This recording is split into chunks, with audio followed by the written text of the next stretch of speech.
Making a video on repairing a lawnmower gas tank that you can't find anymore. A Craftsman GT 5000, like 2004.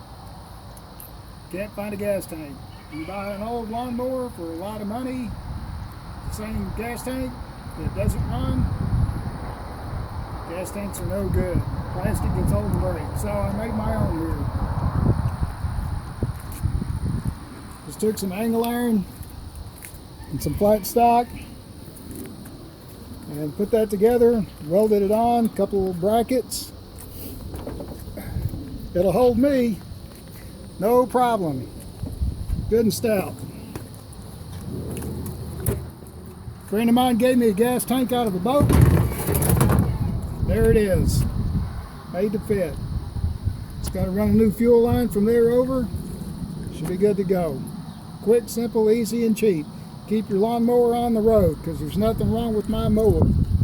Just the gas tank got old and brittle. That's all. Good luck.